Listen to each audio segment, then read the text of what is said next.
So I'll just start with thanking all of you for being here, and especially Alex. Can't wait to get started talking about your very interesting work. I'll do a little quick intro.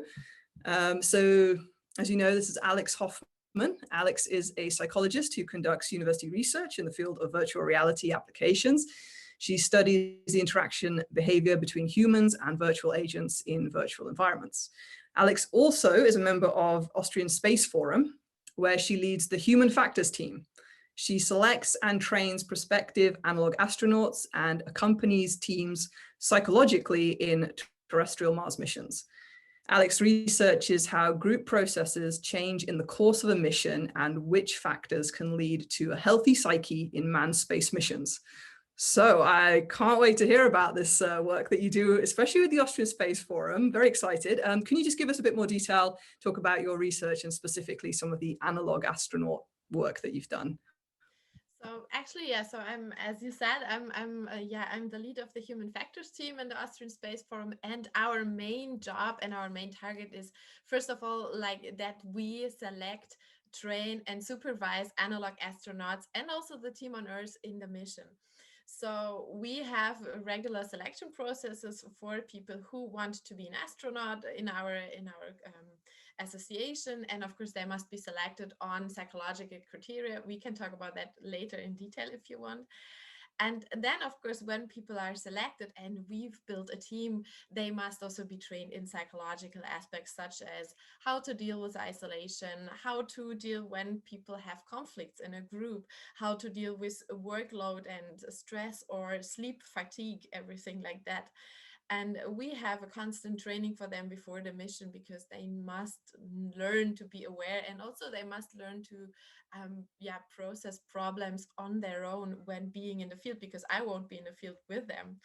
And but in the end, of course, we also develop like strategies to supervise and to monitor the people in the mission. So how can we get a lot of data out of them without being next to them? And if we realize that something is going bad, how can we just still support them while being on Earth? And which methods can we apply to make the thing work from a psychological perspective? And this is like my main job, like on the operational side in the mission. And of course, we do a lot of research beside and also during the mission, that we look at the team, that we look at the individuals, how they perform, how they interact with each other. And yeah. That sounds really interesting. Can we talk a little bit then about how, what the training's like? Let's talk first about that. What kind of psychological training do you give them? Mhm. So the thing is, of course, when we select people, we do not only select people as individuals, but as a group. So of course, they must learn to perform as that selected group. And usually people do not know each other before the selection process. So of course, they must get like used to each other, but also a group needs to form like a specific dynamic. So who is a leader, and maybe also a natural leader of a group?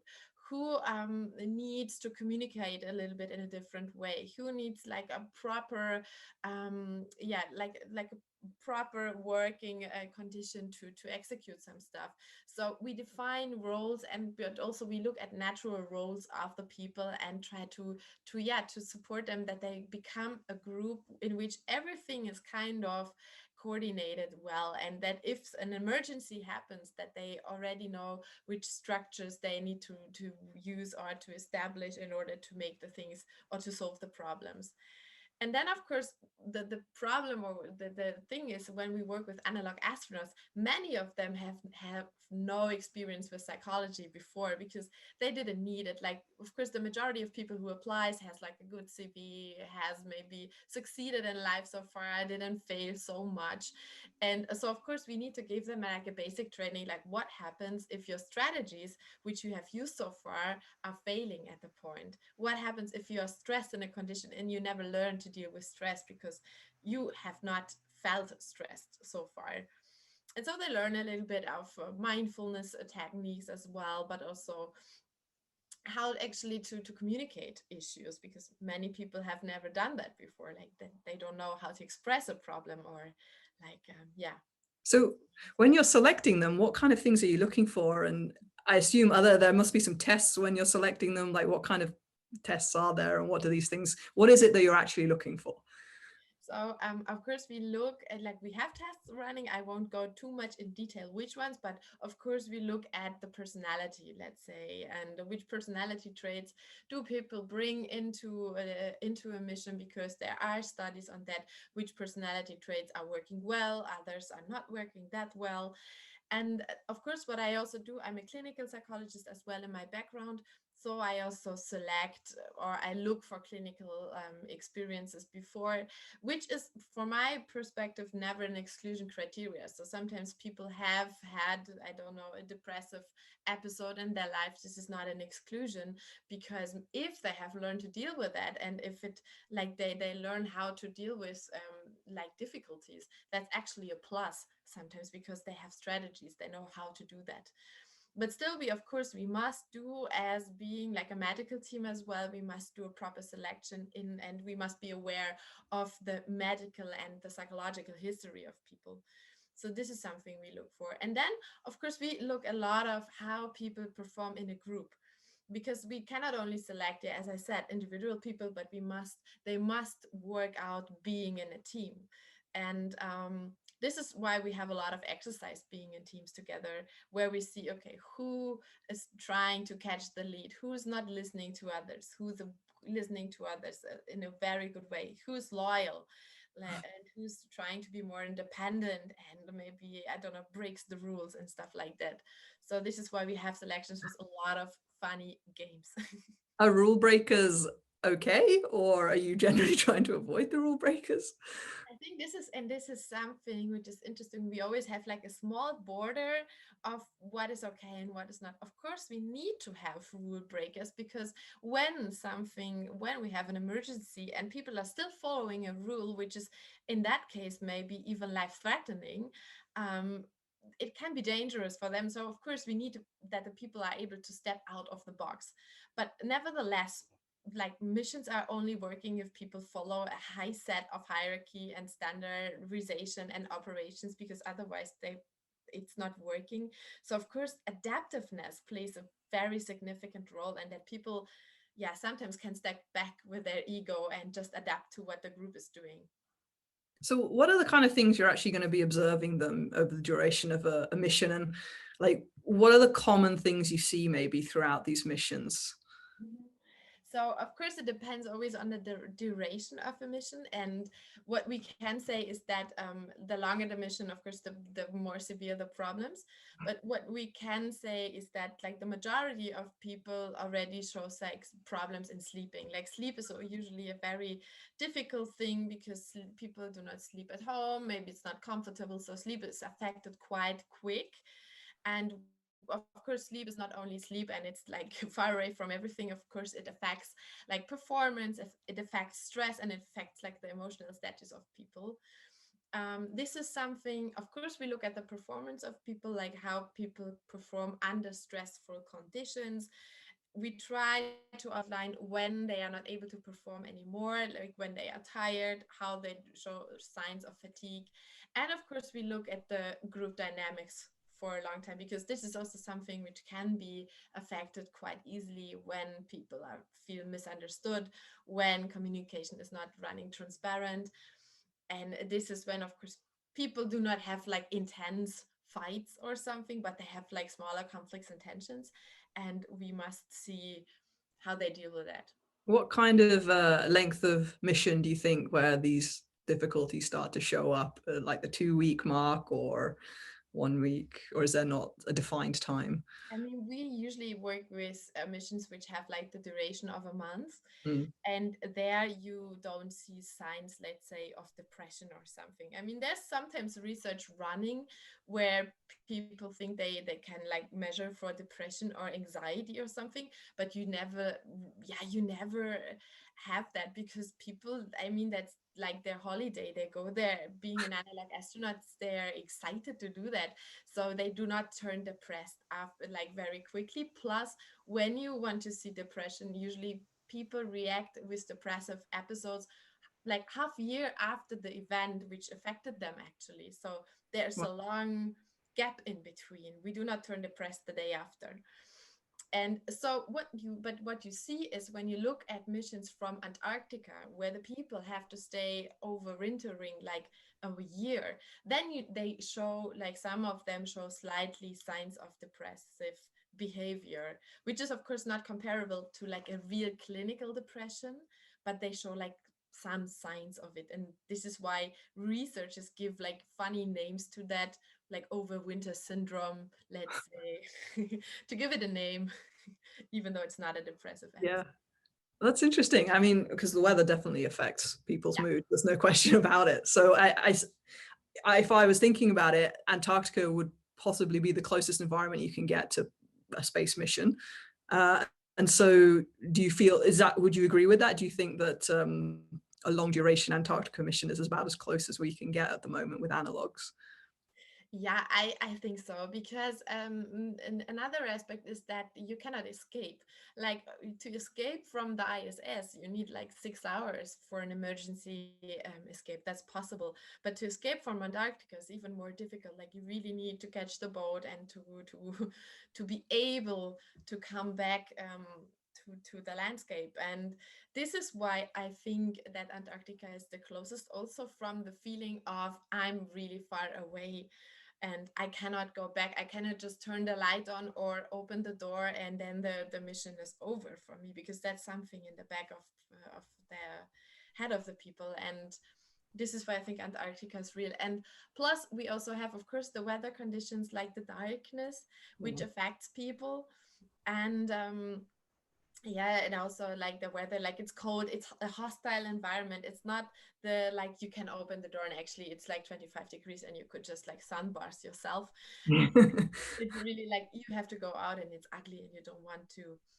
Yeah. So when you're observing these missions from mission support or wherever you may be, do you intervene when you see people struggling? And do you make suggestions, like if somebody's overworking, for example, that they should take some downtime? Yeah, so what we do, of course, and this is where we cooperate with the medical team. Of course, we get a lot of data, like also medical data from the people. And if we see that somebody shows like also like physical aspects of overworking or being fatigued, of course, we give suggestions of, let's say, change the order of an EVA so that the person who is so tired does not do the next EVA in the next day and maybe does like a more quiet job and they take somebody else. And this is like something which like mission control should also do when we have people like going to Mars. And this is also something which is possible to simulate, but and which you can communicate like using chat or using mail. What you do not do is when people, let's say, have, I don't know, a little bit of tensions or fights in the chat, like between mission control and the field, I do not sit there and rewrite the chat, because this would be unnatural. And plus, I believe also that people are able to learn how to solve conflicts. This is like also for me, it's also a part of the mission training, that the people are able to do their own job and do not need like a psychologist like for every single step.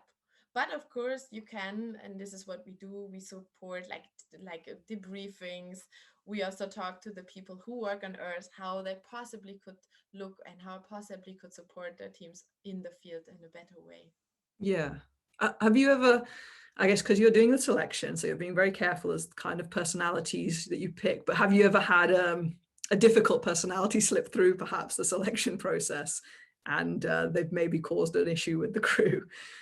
This is an interesting aspect. So I mean, I talk about mostly about the time since I'm in the Austrian Space Forum, which is like for 6 years. So we had like 2 selections, and they're the people. So what we can say, we selected them quite well, and they were, yeah, very calm and enthusiastic people, and they worked together well.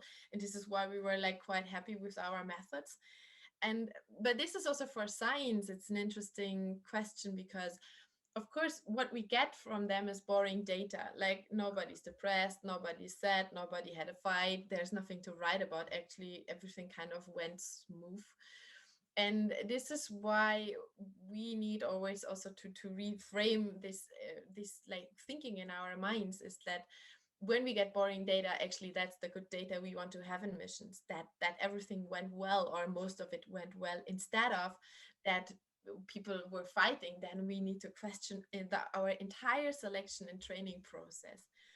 And what we can say when we step out of our, like, of the Austrian Space Forum, but look at the history of space flight, that there were missions in which people had fights and where violence occurred. And after that, I think the selection processes, they really were reframed in a way that people were selected in a way that they do not express that kind of behavior anymore. Can you, do you know the details of how that was reframed? I'm just curious as to what changed. I think what happened, so when we look at the people who were like the ones who, I don't know, who flew to the moon in the very beginning and did the first missions. I mean, we had the guys from the military, and they were like, usually, let's play with the stereotypes, but they were like white, pale man, like, yeah, being that very military adventure person. And I think what was good was to introduce a psychological perspective at all into that, so that we look at people not only being like adventurers, which are never being able to be questioned, but that they are people who are fragile and who are like responding to stress, and that we need to look how they responded in their earlier life already to stressful situations, and that there is a psychological selection. I think that is kind of not new now, but let's say new in the last 20 years, which is kind of new. Yeah, and I guess talking about like those sort of crew dynamics of what they used to be, which was mainly male dominated in the past, and now we have mixed crews. Have you found that there's an optimal balance of, crew size, but also male to female gender? Yeah, this is a super interesting aspect, because of course, there are so many opinions on that, and I just state my own one. So I figured out, and this is something subjective, but that the people who work the best in crews are the ones who are less, let's say, attached to their biological gender. So and here I also look at extremes or stereotypes, but the woman who's also, I don't know, doing very male stuff, even though I don't believe in that categories by myself. And also I don't know, the guy who can talk about his feelings. Also, I believe that this exists and this is pretty normal. But the people who are not very attached to their biological role, they are usually like also, they are usually more adaptive into in many to many thoughts, to many concepts, and they are more tolerant, and this is why they work the best in groups. And this is why I think it makes sense to have groups where you do not have like only one biological female person and 5 male persons, because there can be like a sexual dynamic which is arising, but not sexual, but more in a way of power. So I would go like for half, 40 to 60%, and look for people who are not caring much about their gender. Right, yes. So I guess it sounds like the same thing again. It goes down to adaptability and, overcoming the conflict. If somebody, I suppose, was trying to develop these skills to be a better crew member, they would want to work on these skills. Like, do you have any advice or tips of how maybe they can work on these skills to be a better crew member? I think, learning to be a better crew member is and this is what I'm also looking at, have relationships to people. It sounds so stupid and ridiculous, but be like living with people, having friends where you're dealing with, having partners or people you have at home, or you when you work in group and teams at school, at university, in your job, in your free time, you learn how to interact. This is the best training you can have, is being together with others. And this is also what I'm asking people for, is about how they are socialized. And if I realize somebody's living very isolated and maybe does not express the social skills you should have, this is something very challenging for us in teams. And usually you also see that the people we select, they have, I don't know, relationships, or I don't know, flatmates or something like that. They have close friends. They might have children, live with elderly. And this already shows that they are able to handle situations in closer relationships. And being in a team also means that you have close relationships. Like the people are becoming like partners, like friends. It's not your job where you just go home and you have other people. You are also responsible for the others in a group in many, many ways, like to support them, to listen to them, to play with them, to entertain them. So you need to be able to take that role. Yeah, I mean, you mentioned a good point about entertainment as well. I guess like the downtime, and I've heard that certainly on places like the ISS, they eat together as well. So you have these times where you're bonding as a crew, but not whilst working. You're actually doing like downtime stuff together as well, like you would, like you're saying in day-to-day life as well. Eating is super interesting at that in that aspect. For just a side note, and this is interesting. Like I worked for the German Aerospace Center for a while, and we did that bed rest studies. And what the people usually start complaining about in the very beginning is the food, because we are as human beings, we are so much into eating, and eating is something social, but also something like if we eat, it tells a lot about how we are, how we feel. And this is why people use food or the entire situation of eating together to express a lot of how they actually feel. That is so true. That's so true. So you've done, by the sounds of it, a lot of varied research. I'm just wondering if during your research there have been any very surprising results, or you've come across something that you were really shocked by. Wow, good question. I'm shocked by. I haven't been too shocked. I mean, a lot of things we found out were found out before as well. So, or what we observe is something I'm still thinking about it if I'm shocked about something, but so far not. That's fine. If you think of anything, feel free to share it a little bit later, but I've got a couple of audience questions as well. So Ryan has a question. Ryan, feel free to unmute yourself and ask Alex your question. Sure, just a little busy here in the office, so I was trying to stay muted, but just curious if you guys are now using data from other missions, so like Hera or anything that's 30-day plus. I'm not even sure what's available, but in terms of, I guess you can say enhancing crew selection database for not just analogs, but future missions. Mm-hmm.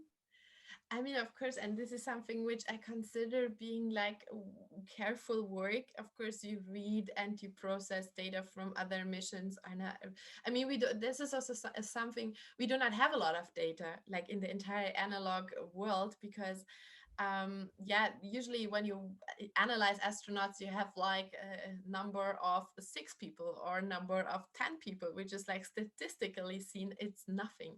It's like ridiculous. When you look at psychological studies, usually you work with like 300, 400, 500 people. And so of course we have to look at all the data which is available somewhere.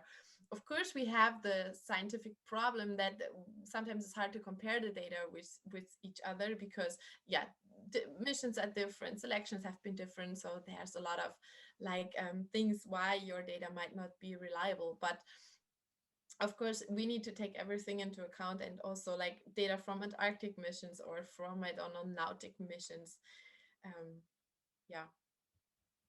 Just as a follow on, I don't know if your group is linked into the European Space Agency astronaut selection in any threads, like if you have any common overlap between the groups.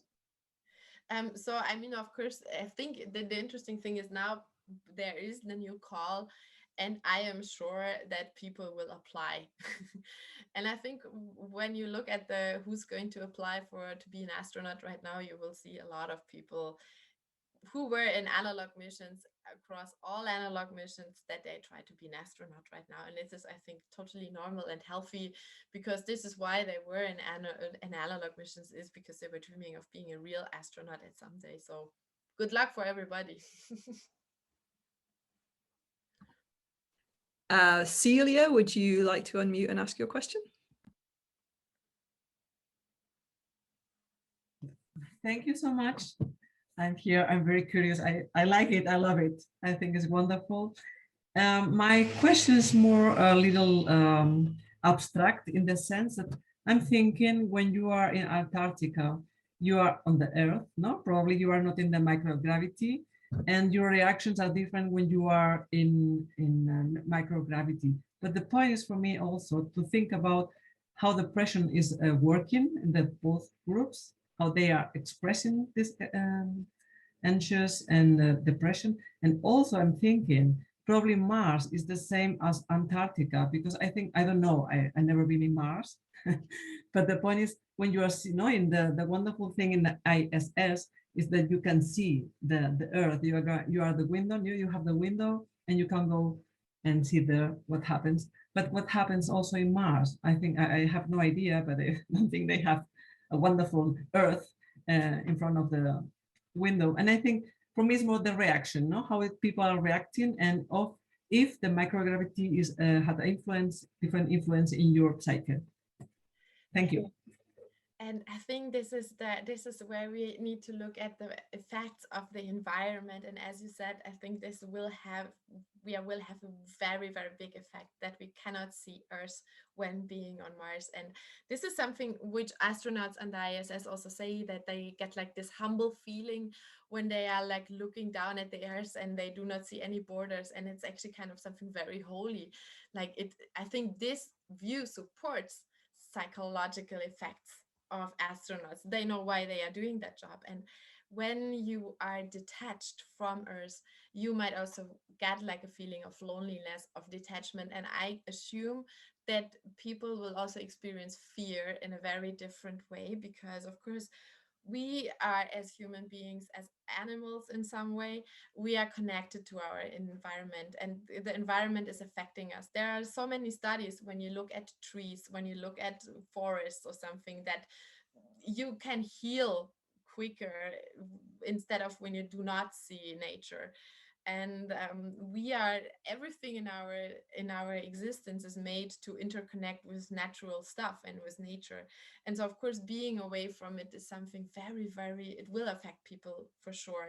And this is why I think when we put people in long-term missions really in the direction of Mars, we need to have like methods where the people are supported, like let's say virtual reality, where you can just have like the view of a forest where you can just watch it, or like that we have some haptic simulations where people can, like, I don't know, touch water, touch sand, something that they are not feeling too much detached, but still it will have an effect. And we call it our Earth out of view phenomenon. And this is also interesting because there's no way to research it in a real way, in a comparable way. This is something we will learn a lot of when facing it. And I think you need to unmute yourself. Yeah. Sorry. And the point is, yeah, it could be that you can have in Antarctica also part of the microgravity, that you can train people in Antarctica because nothing is there. Outside is very dark, and then people in the microgravity to see what happens. Do you think could be possible, and how it affecting the psychological way, or they are conscious that they are on Earth?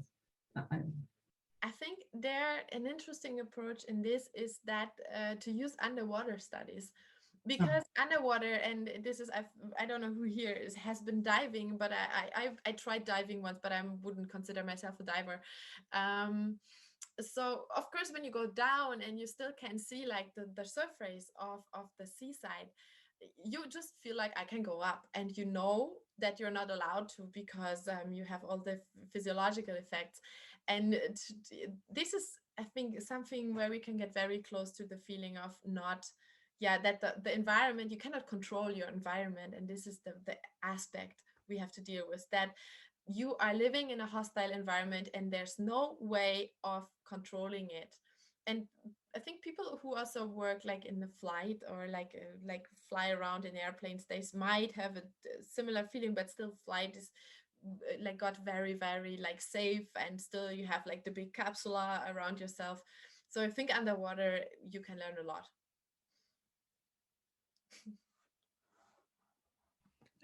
So just something I was thinking when you were talking about nature and how it affects people. Obviously there's ethical implications to this, and there'll be all kinds of other things to think about, but animals in space. So if we're talking about long-term, long duration missions, or certainly like colonizing Mars, let's say, or even the moon, is there a case for actually taking pets or animals with you and from a psychological perspective to help people?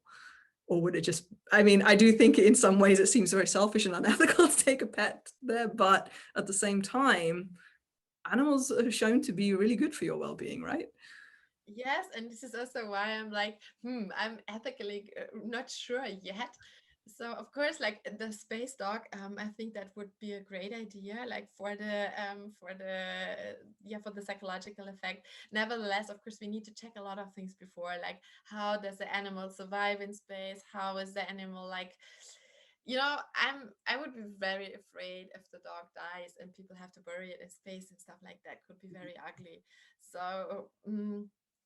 If there are ways to, I don't know, to simulate it or to have like a little robot or something like that, which has like I'm a big fan, as you can see, of all this like technological stuff, which you can do because maybe you do not need like a real being there, which can also like, it can turn sick or something. And then what are people doing with that? Yeah. So there are a lot of, I mean, I'm not an animal expert, but I think there are a lot of questions which people need to consider before.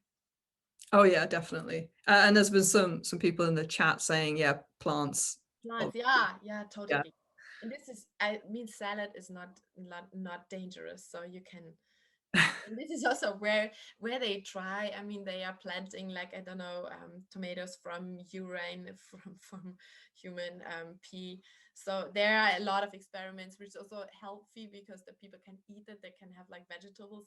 So, and they also, this is also what we use is like in psychotherapy. If people are planting something, they are growing something, they are influencing something. So I'm a big fan of these methods, and bring salad to Mars, and this.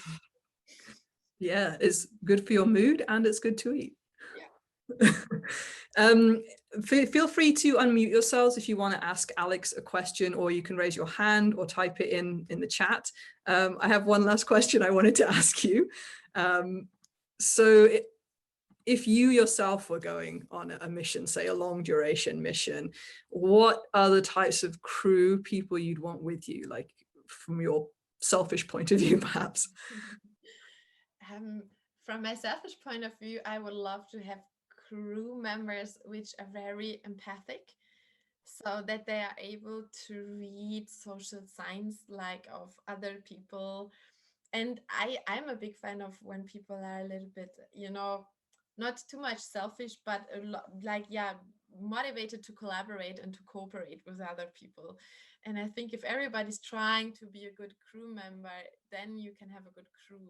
This is also like there's this proverb or this idea of always like finding a good partner. I think we should switch to being a good partner in a way. And so I would prefer a lot of people, and I would also try to be the same, that you try to be good for the entire crew. And I think humor is important, that you also have people there whom you can love, and you can have funny jokes and rituals.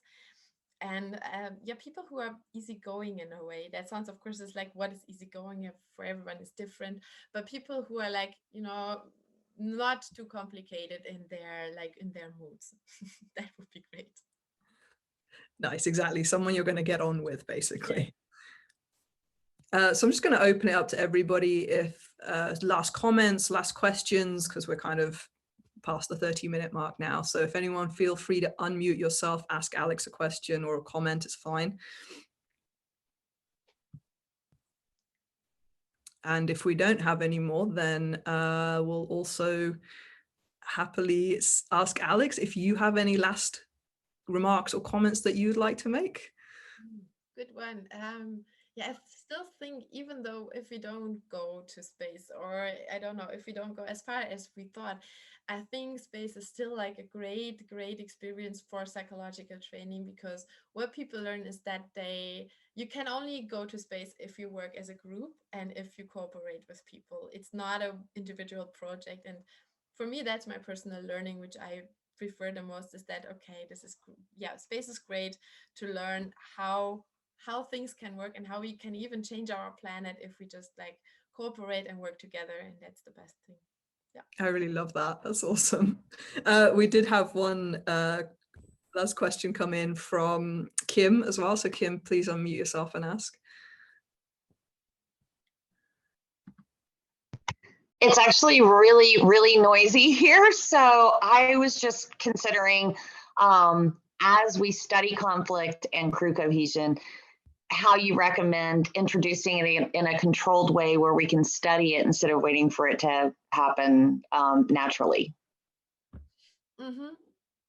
So what people do, or what, of course, what I think what makes sense to do it before there is in the training, that you like put conflicting situations, or also moral decision training in in trainings beforehand, and then you see how people react. And this is also something we do, like we use cases, and we use like we prepare cases or difficult cases where the group have to solve them, and of course they might have conflicting positions, because from which perspective they are looking at, and then we discuss how they did it, why did they choose that method. And still I think and even though I'm not a big fan in hierarchy in my entire life, because I think like I see people on an equal point, sometimes hierarchy is good in order to avoid conflict, because if there's an emergency or something and you know who is doing what, the people are not starting to argue. So sometimes that can also make things easier. And Sarah, I think you have a question. You've raised your hand. Yes, thank you. First, thank you very much for all this insight and information. It's really wonderful to share that. And I'm a professor myself, and I would like to ask from the student's perspective. And I know that one of my students is present here, and he studied psychology, and he's doing a master in space studies, and he's focusing on mental health. So is there any possibilities, maybe Brent, you can turn on your camera, but is there a possibility to collaborate with you as a psychologist, and to maybe to analyze some data, is it something you are open in an anonymized way, of course, but for students, is there a possibility to work together with you? And Celia is one of my colleagues as well, and I'm sure that would be really happy to work with you on that. Yeah, so I think, and this is also what I think is like that cooperation, and also in these analog fields are great to cooperate. And this is the Austrian Space Forum, where I'm from, is always open for people, and it's easy to contact people through the website and to see. Of course, people must be integrated in the structure of a mission. So for the mission we have right now, we have one in October. Of course, experiments, etc., is already done. But usually 2 years of mission break is passing quite quickly. And then 1 year later, people can already join with new experiments. And I'm super happy if people are contacting me and the team, and we are always curious and open for new people coming in. And for students is the best, because like I love to work with students, and they have the greatest ideas, which are usually not, I don't know, like too much with the scientific. Sometimes it's just like the gut feeling they have, which is great. And this is sometimes curiosity is always invited in the Austrian Space Forum. Okay, wonderful. Thank you so much. Thank you. Yeah, and Alex is, of course, in the Analog Astronaut Community Mighty Network, so you can reach out to her in there, message her directly, and each other as well, if anyone else wants to.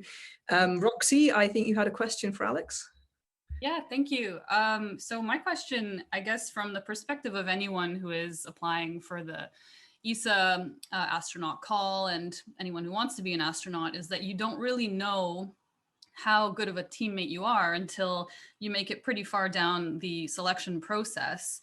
And so I'm just curious if there's any way that people can assess their own weaknesses or strengths as a team member before even applying. Like how can we figure out from a psychologist what we can improve on before we even think about going to space? So, I mean, what I think they will test in the ESA for sure, in the ESA selection, is try to get ready for all kind of stress tests. So they will do a lot of stress and performance tests, and they will see when you get stressed. I'm pretty sure they will do that. I don't know how, because of course they have a super secret selection process and stuff, but I think this is where they will have a look on. And then to assess your weaknesses in social aspects, honestly, ask your friends, ask your partners, and usually they can give lists. So the people who are the closest to us, they know the best what we can do or what we can't do. And I also favor sometimes asking people who are more in a private situation with us or close in our private lives, instead of asking our boss, because at work we still are performing and sometimes unnatural in a way. And so the people we live with, they are usually very aware of what are the disturbing aspects of us. So to ask them is, I think, a good thing. That's good advice in general, I think. So I think we have one last question from Kim. Oh, I think, Kim, you said it was noisy where you are. So if you prefer, I can ask your question for you. If you would like to ask it, just unmute. But okay, looks like I'll do it. So Kim's question is, has anyone studied human design / body mapping for informing crew selection? And what, then I would be curious, what do you mean by that? Like human design? You're gonna have to unmute. I'll try to find a link, but there is a process for human design, and it involves, it's way too involved to discuss here. I'll see if I can find a link to put in the chat or ask at another opportunity. Thank you so much for this information. I'm getting ready to do my first analog, and so I'm just trying to study everything I possibly can. Great, where are you going? I'll be at Lunares in Poland. Yeah.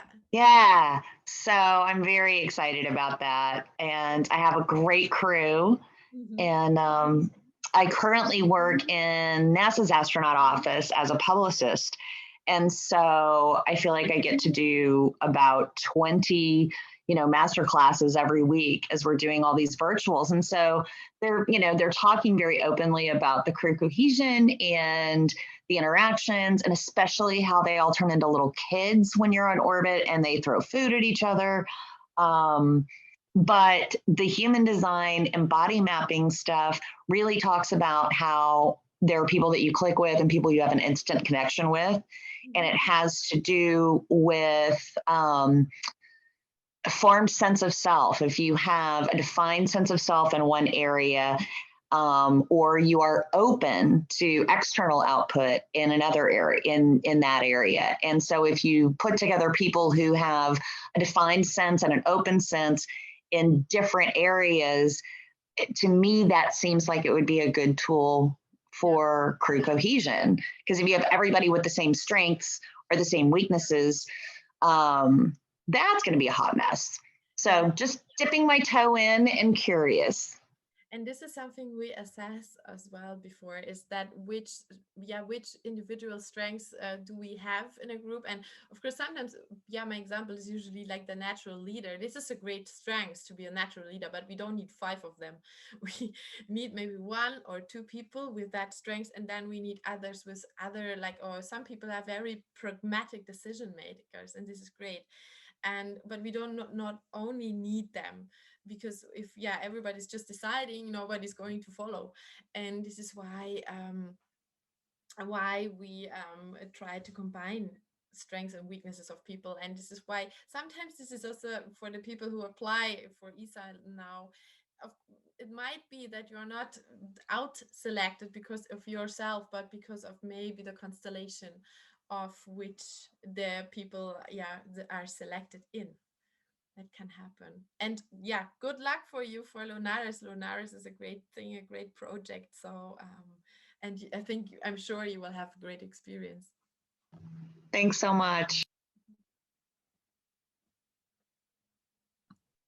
And Kim, please do feel free to post the link you wanted to post into the community chat or directly to Alex anytime after this.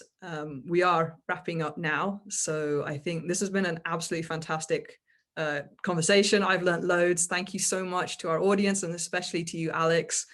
And hopefully the first of many more. these conversations and collaborations. So thanks everybody. And thank you as well of hosting the event and of making it possible and of organizing the entire structure behind it, and yeah, doing that in your free time. Oh yeah, no, I mean it's a pleasure when you get to talk to such interesting people and learn so much. So thanks.